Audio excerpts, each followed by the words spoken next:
isn't a bad thing, and there's no doubt it's going to be, watched like a hawk by the media and everyone else. Well, Mr Banks was, he's pretty vague on the detail. In fact, he doesn't have any detail, and I guess if in fact the detail came out that in fact where they were going to be targeted and under the conditions which they're going to be targeted, I'd be interested to see what the outcomes were. I'd be concerned if in fact the charter school movement become one, as it has in many places in the United States, a place where students from all kinds of levels, people can start up charter schools for pretty much any reason in some states. I'd be very concerned about that. I'm also concerned about the effect that a charter school might have on existing schools that are actually already working quite well, in the sense that you lose students, you lose funding, you lose role.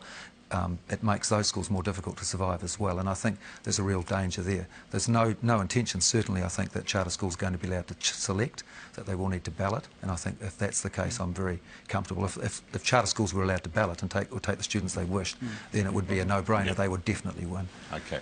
Alan, I thank you very much indeed for your time. Greg, thank you for your time. We're going to have more on this in a moment. We're going to look at the business of running charter schools. So who's putting their hand up to run them? We find out next here on The Nation.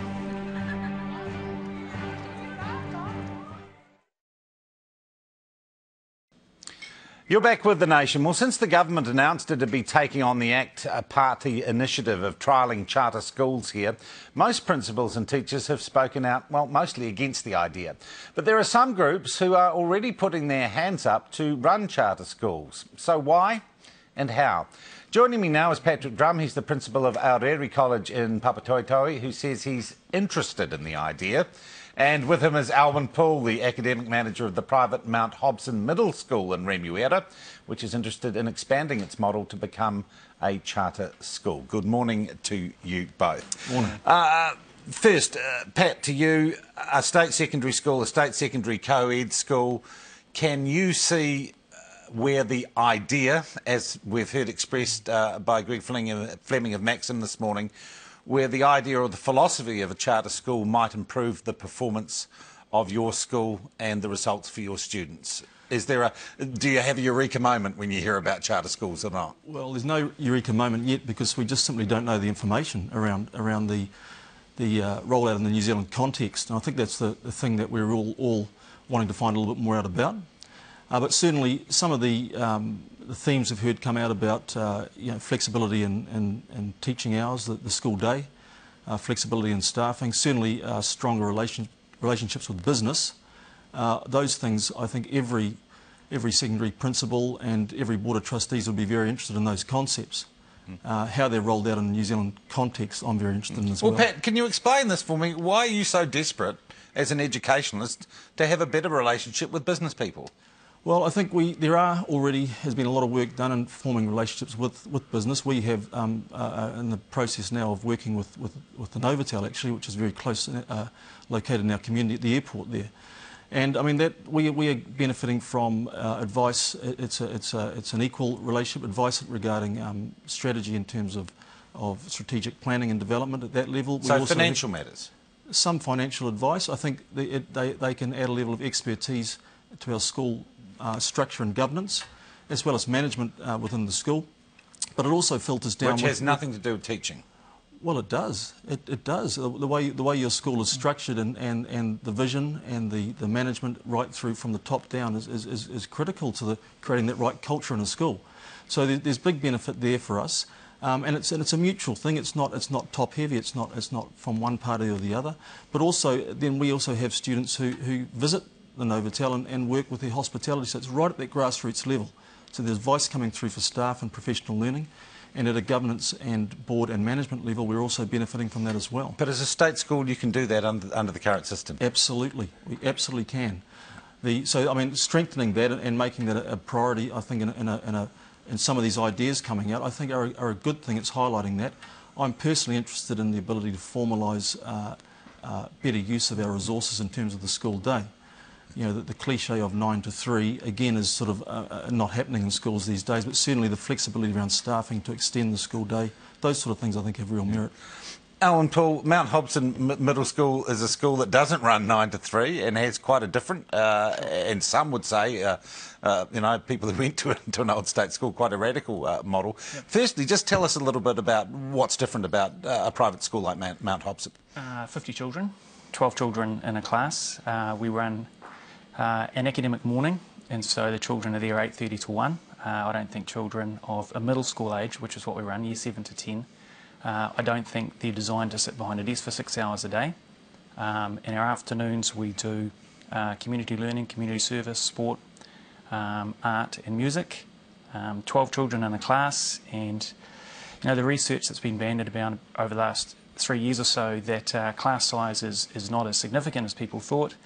You know, I'd counter that a little bit because the things above that, for instance, feedback back to students and back to their parents, you can do a lot better with 12 children in a classroom. All right. Now, you are totally private. Everything is paid for by the parents. There's a government subsidy that all private schools receive of about $1,500 per annum. I think that just about covers our GST on fees. All right. So essentially you are on your own. Yes. Okay. If you can do that under the current system, what advantages might a charter system offer you? We set the school up 9 years ago. I guess there's a personal story behind it. It's something that my family believed in. So we sold our house to do it. And in that sense, we could only put it in a place where people were able to pay the fees. So to me, this is a eureka moment in terms of charter schools. This is an opportunity to put these schools, you know, in locations all around New Zealand. I think maybe Mr Banks and Mr Key made a small error in stating the Christchurch South Auckland thing. Why do you think that? Because I think there's educational need in vast areas. Now, they've mentioned that as the trial areas, but there's educational need across New Zealand communities. We think that we've got a New Zealand-based model. It's not an international model that's been imported. It's a contextualised New Zealand-based model that works. We've had, over the last 9 years, we've had the entire Labour Party Education Caucus through, we've had the National Party Education Caucus through, we've had the Ministry of Education, we've had all sorts of people come in and say that this is a wonderful model that's working, we've got the data to prove it. We'd love to see it as an opportunity to expand. We are setting up a new school in the Hutt Valley beginning of next year. And again, you know, could we do that under a charter model? I think exquisitely well. Okay, at present, Mount Hobson's run by a trust, the Villa Education Trust, yes. Isn't it?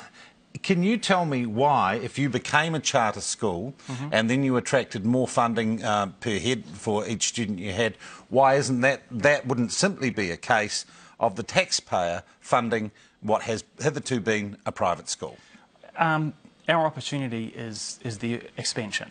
I mean, under the charter school system, they're talking about, they're not talking about duplicating funding, which is effectively what our parents are doing. They're paying a fee, they're already paying taxes.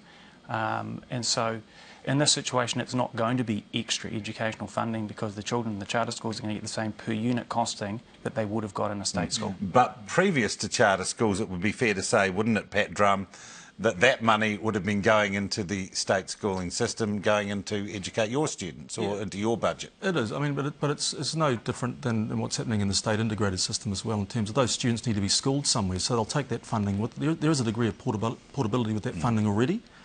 But I suppose I just want to take another point there. The mistake that was mentioned about the announcement of this in terms of trialling it in this broad brush failing South Auckland schools. Now, I mean, that's the thing that is really a bit of a kick in the guts, really, for the great things that are happening out south. And I've worked in a number of schools in different communities.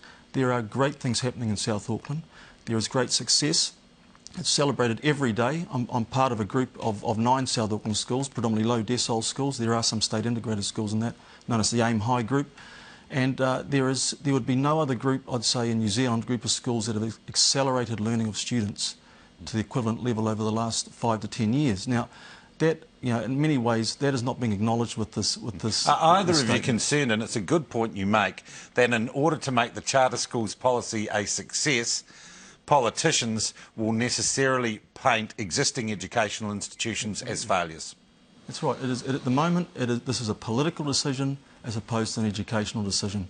Now, if we can get into the real hardcore of what the educational benefits are, we're going to start to move forward with this, because the real gains in schools have happened at a micro level.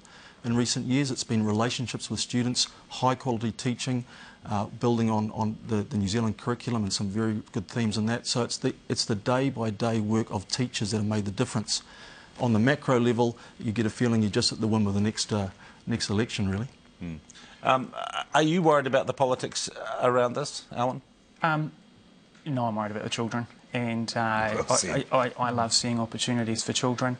Pat's right, there's been some incredible improvement, and we're seeing that in statistics for what have been previously called disadvantaged groups. We're seeing that in the last 10 years there's been some magnificent change. This is another opportunity, and we particularly think for middle schools in New Zealand, year 7 to 10, is an area where there's ample opportunity for innovation. So I think it's all round exciting, and I don't think it needs to go with painting other schools as failures. The hard work that principals and teachers do in those schools, should be well and truly rewarded and acknowledged. Pat, are you aware of Alwyn's model of Mount Hobson? You've had a look at it. You know how it operates. Not. I don't know the details of it, but for me, all schools have the same vision. Yeah. We are wanting the best for our students, and I suppose a very basic vision in, say, a low-income community is ensuring that low-income students move into high-income jobs. Now, that is a simplistic model. When we do that, as a nation, we're all moving forward. Okay. Would you like to see people in your area be able to afford or have the opportunity to send their children to a school where there are 12 to a classroom? I think 12 to a teacher? we might all like that. Yeah. Whether that's... But would you accept that charter schools might open up that opportunity? Well, it might depend on how much tax we want to pay. Because to fund that model is going to be very, very expensive. And I mean, we'd all like more resources in our schools. So, if that's a model that is sustainable for a significant number of people, then maybe they deserve that choice. Our funding is pretty much at a state-funded level. We do that because we operate out of a villa and we use community resources. It doesn't need to be an expensive option at all. All right, so the idea of a huge campus, etc., is one that you've rejected as not an effective way of running a school. If we had a larger campus, then I think that adds some costs, and we would look at how we went about facilitating that, but we wouldn't change our basic model. Could you offer, under the charter school system, could you offer parents in South Auckland, could you offer them 12 kids to every teacher? Under the charter system. And exactly what you're delivering to the fee-paying parents who send their kids to you now? Absolutely. Except I've got 1,500 students in my Sure. school, so if you take, you're talking about there are a lot of kids. Yeah. And that model would be for a very, very select, exclusive group. Why would it be a selective, and do you agree, Alan, it would be a selective and exclusive group? We've got the ability to, 5 years' time, we'd have the ability to have 50 schools. And to continue to expand. And again, the American research with the smaller schools and the effects of that, we do need to be Education Review Office audited. I think that's incredibly important. We do need